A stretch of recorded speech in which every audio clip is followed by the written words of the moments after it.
तड़ाक दे मोरनी की हम राजा दशरथ हैं 3 मेहरारू राख सकीले तो हमार मौगी कहलस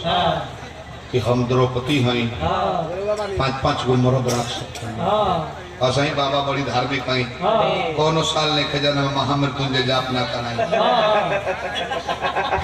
राय देने की बाबा तो काम करी रामायण महाभारत सुख सागर सबके पाठ कराई हो लोग एक हफ्ता में 22 गो पंडित जी महारथी लोग रहे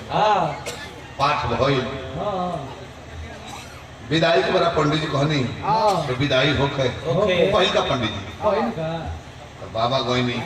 यहाँ के भाई बने वहाँ का नहीं की वहाँ के 5,000 रुपया लेके जाके गोल पर धोकर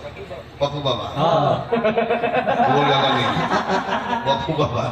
गोल लगानी बाबा कहने की जय हो जय हो अच्छा ही बताओ रामायण में कुछ समझ में आई हो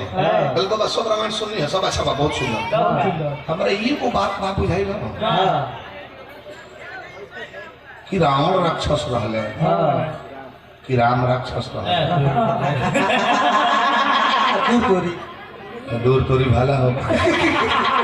तू सब सुन ले बड़ा तराई नहीं कबे ना बाबा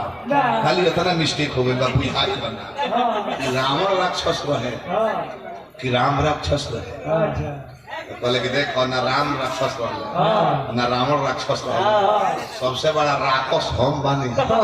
तारा जस महाराक्षस का रामायण सुनाऊंगी हटनी दले प्रभुनाथ बाबा होता नहीं बल्कि नहीं रहली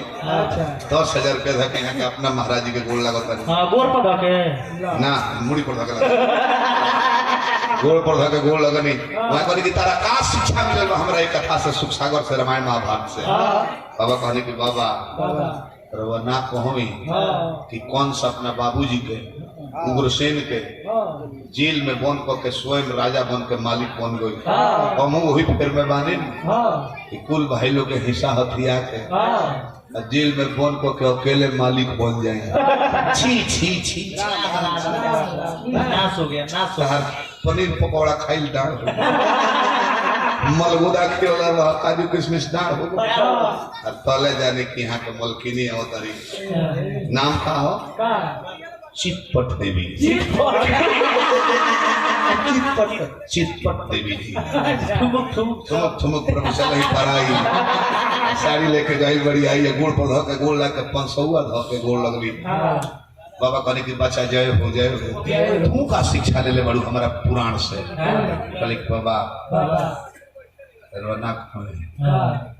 द्रौपदी के 5 गो मर्द रहे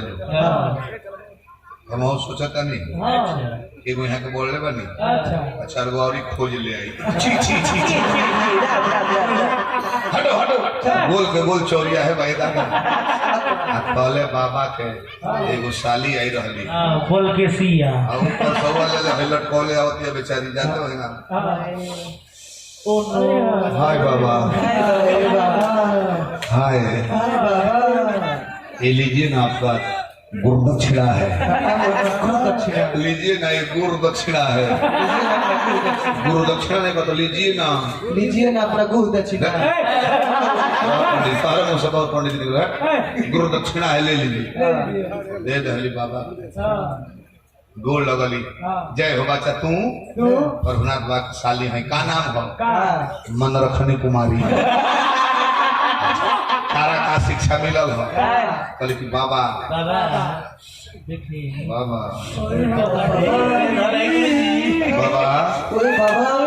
बाबा कहोई कुंती के कुंवारे में एगो लड़का भई रहे करम हमरो मन में जाइल बनी तो आशीर्वाद लेके कुंवारे में एगो हो जाए तो बड़ निकारी राम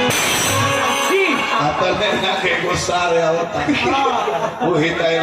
ले जाए खातिर की कथा के बाद लेके चल जाए हमरो के प्रणाम कइला के चुप रह बाबा जो गोल लगता नहीं हाय हाय हाय बड़ नहीं खता जाके 100 रुपया धो के बाबा जी के गोल लगल गोल एक अपन परिचय तो प्रभुनाथ बाबा के हम साला साहब हैं तारा का शिक्षा मिलल बा कल करी बफू बफी बाबा रोना कहने की भीषण पितामह की हुसैन हर शिक्षा मृत्यु के बरदान रहे एगो शिखंडिया मार दहलस गपाक दहुका के ई बाबा हम शिखंडियों से बड़ भेटनर हो जाए कि गांव में केहू कर रहे न दीदी